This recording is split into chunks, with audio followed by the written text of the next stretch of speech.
Hey you, og velkommen til dagens vlog på rejsen mod de 100 shows. I dag har været lidt, eller faktisk i nat var det. Kasper og jeg mødtes kl. 2. Vi blev enige omkring, det var en sofatur. Så vi begge to sovet lige her, fordi at, live. I dag skal der være plads til masser af farverig glæde, så jeg er all orange her. Her. Små søde pigefædder. Men i dag, der skal vi ind til København. Vi skal møde en, der hedder Fjela, neurologen, hende som vi skulle mødes med sidste uge, men som ikke blev sådan noget alligevel, hvor hun skal lave en læsning på mig. Og så bagefter, så skal vi møde en, der hedder Niels, som er direktør af Saxis, som sælger virksomheder. Og jeg elsker tilfældigheder, så jeg har smidt den op på min Insta-story, frisk på Meetup, hit me up DM. Så jeg tænker, lad os komme afsted.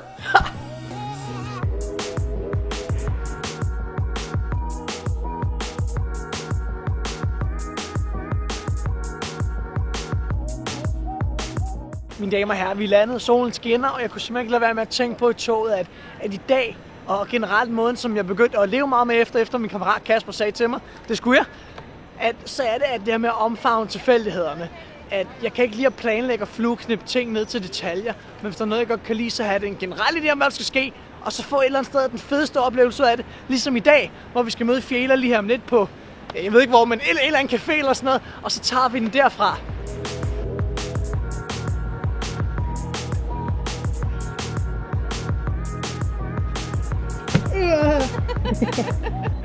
Mine damer og herrer, vi har fundet Fjela. Hallo. Fjela, jeg har kort introduceret dig selv tidligere i dag, men kunne du ikke selv sige et par ord? Jo, jeg er numerolog og lært en masse at kende for noget tid siden, og godt se på Madsen, synes jeg var småtosset, når jeg snakker om, at vi havde energier i navnene i vores fødselsdato, så var jeg sådan, ja, det er godt. Super, skal jeg så hedde Jørgen, eller? Og det er jo de klassiske ting, sådan. Men så i løbet af, at vi brugte en dag sammen på en messe, så var Madsen blev sgu lidt nysgerrig på det der numerologi, og så måtte han lige komme over og sige, er det sådan, at vi lige kan lure lidt på mine tal et øjeblik? Og så nåede vi det ikke på dagen, og nu er vi her i dag, og har en aftale om, hvad det skal vi gøre i dag. Det har vi i hvert fald. Ja.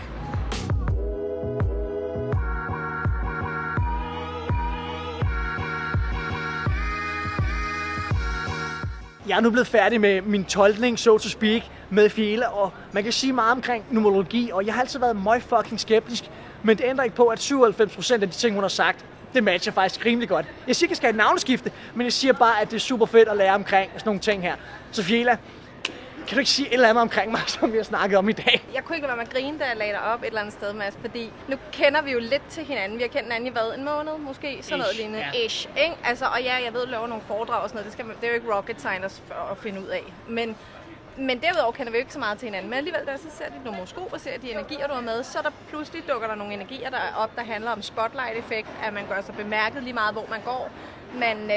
Man sætter aftryk der, hvor man er. Man har en personlighed, der larmer, der fylder. De energier har du. Og det kan man gå ind og slå op på en hvilken som helst numerologiside, at det er det, energien betyder. Derudover så kan jeg se, at du har sådan noget knokleenergi, noget, der skal ske noget. Vi må videre, vi må over rampen.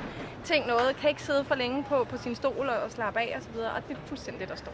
Altså, og det er jo også sådan, du er, kan man sige. Så det, der står her, og det dine navneenergier har givet med dig, det er jo også det, du et eller andet sted udlever. Det er bare det, jeg oplever hver dag. Så. Og normalt så vil jeg jo være super skeptisk, men altså for mig har det været en fornøjelse, fordi jeg får lov til at prøve noget, som jeg ikke har prøvet før. High five på det, Fjela. Kan vi se det? Smukt, mand. Vil du sige pænt farvel, som man siger? Jeg vil bare sige pænt farvel og have en fantastisk sommer, og sørg for at opsøge en numerolog, så du kan få alle dine hemmeligheder at vide. Det var det. Nu har vi mødtes med Fjela, og jeg vil gerne lige komme med en sidenote her, jeg har altid været fucking skeptisk omkring numerologer, jeg har altid tænkt, what the fuck. Men jeg har bedt Fjela om at tolke mig, fordi jeg gerne vil prøve at forstå, hvad det var, i stedet for bare at være skeptisk, fordi andre mennesker er det, og det synes jeg ikke, vi kommer særlig langt med. Men når det er sagt, så skal vi også videre, vi skal møde Niels nu fra Saxis, og jeg skal lige prøve at fange min bus, tænker jeg.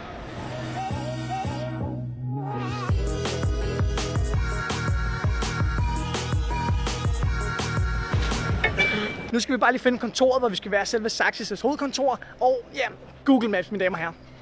Hej. Hej. Er det Saxis her? Ja, det er så. Jeg skulle finde Niels Olsen. Ja, kom ind først. Hej, yes. Hej, Majbert. Hej, Majbert. Hvad sker der? Hold da helt hævligt. Hej, Niels. Hej. Det var slet ikke staged. Nej. Niels, kunne du ikke præsentere dig selv meget kort, i stedet for at jeg kommer med en eller anden lang intro? Det kan jeg godt. Jeg hedder Niels Olsen, og jeg er direktør her i Saxis, hvor vi står lige nu. Og jeg er 26 år gammel, og jeg har lavet det her i 3,5 år efterhånden. Sammen med Martin Thorborg og Nikolaj Friis, som har Amino, og så min dejlige partner, som sidder og arbejder løs dernede i den anden ende. Prøv lige at se, om jeg kan fange ham. Nej, han er gemt væk. Ja. Han er... De er gemt godt væk bag computerne. Men så det er det. Det er mig. Og så er du kæmpe Star Wars-fan. Det er jeg. Det må man sige. Jeg er med mig alt på den, mand. men inden det, så er der lige en kort rundtur selv på kontoret. Det har jeg lovet lige at vise dem. Meget gerne. Meget gerne.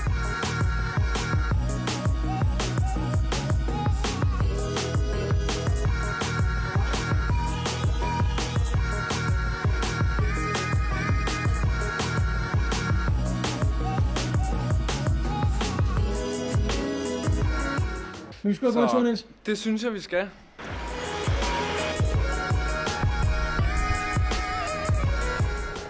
Så Niels, kunne du ikke prøve at sådan beskrive en normal dag for dig? En normal dag for mig, den starter klokken 6 om morgenen, hvor jeg står op, og så laver jeg en kande kaffe som det allerførste. Og det er jeg simpelthen nødt til. Der har været dage, hvor jeg ikke har haft kaffe, og så er jeg simpelthen nødt til at gå ned og finde noget et eller andet sted på tanken, fordi det skal jeg bare have. Det er en del af min morgenrutine.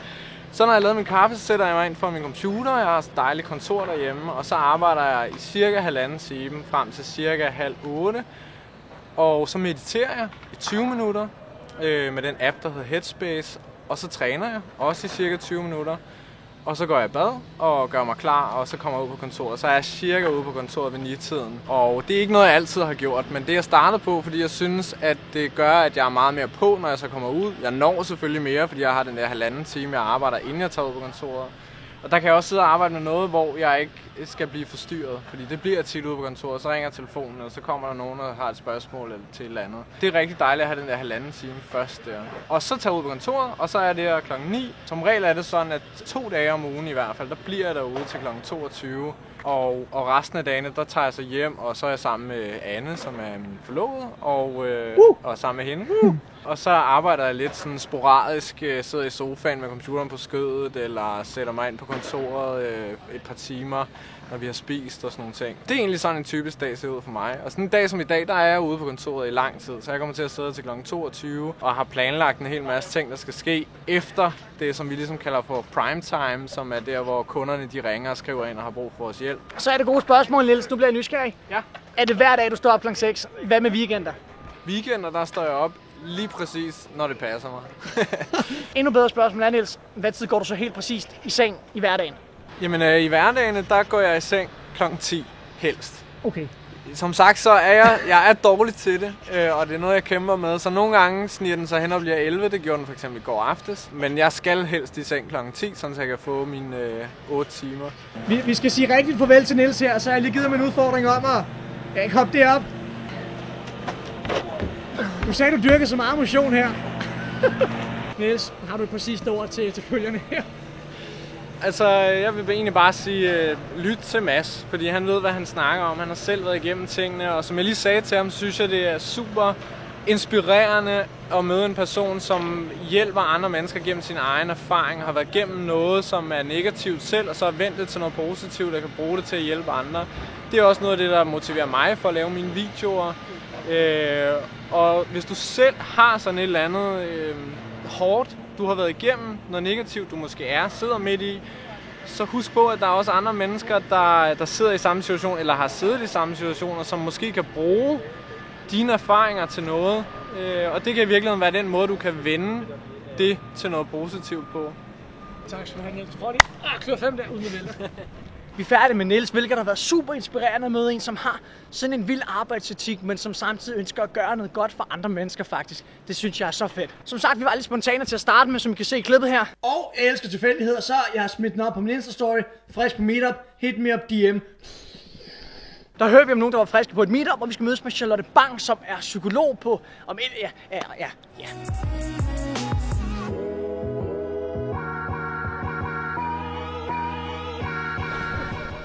Hej Charlotte. Hej Mads! Det, som jeg bedst synes, der var interessant ved Charlotte, det var, at hun arbejder rigtig mange med unge mennesker, som har angst for opkast. Ja. Og Charlotte, kunne du ikke meget kort sætte et par ord på det, fordi jeg synes jo, det er et voldsomt emne, men som rigtig mange egentlig lider af, som ikke skulle tro det. Det var egentlig sådan lidt tilfældigt, at jeg blev ekspert i angst for opkast, og nu har jeg jo bare fundet ud af, at i alle de år, jeg har været i gang, der er det faktisk det enkeltstående problem, som overordnet set giver allerflest problemer for mennesker. Og jeg har haft så mange, som faktisk ikke kunne gå i skole, fordi de var bange for at blive smittet af andre mennesker, de har ikke kunne rejse. simpelthen fordi, at de er bange for at blive smittet på rejsen. De kan være bange for mad. Overdreven hygiejne. Jeg har mange, der hele tiden skal vaske hænder, fordi tænk, hvis der var kommet en bakterie på hænderne. Mange er bange for transportmidler, fordi tænk, hvis der var nogen, der blev syge, eller de selv blev det og ikke kunne komme ud. Og det er ikke tilfældigt, at jeg vælger at mødes med nogen som Charlotte her. Vi har mødtes før til noget messe, tror jeg det var. Men jeg gør det af en specifik årsag faktisk. Fordi når jeg selv også har med unge at gøre, jeg ved, når jeg svarer på rigtig mange beskeder fra jer derude, så er det også vigtigt for mig at forstå nogle gange, hvad er det, I skriver til mig. For det er ikke altid, at jeg lige 100% ved faktisk, hvad angst er, hvordan det føles på den måde. Så at sidde med en ekspert her, det er også noget, som hjælper mig til at forstå de ting, som I skriver til mig, ikke? Som også gør, at jeg ved, at jeg kan håndtere tingene bedre ud til et show. Så det er super fedt at kunne få lov til at møde dig, Charlotte. Det er så nice. Og når det så er slagt. Og når det så er sagt, så slutter jeg af her på Nørreport i dag. Det er fedt, hvis I så med. Det er sommerdag i dag, ikke? Altså, Charlotte, du har pinker det hele på. Altså, nu har jeg godt nok taget en varm jakke på, men det er jo fordi, vi sidder inde i skyggen. Jo. Det er det, og det er rigtigt. Men når det så er sagt, så vil jeg have det skønt ud. High five til kameraet, Charlotte. Den får du lov til at lave. Nej, high five hen på listen.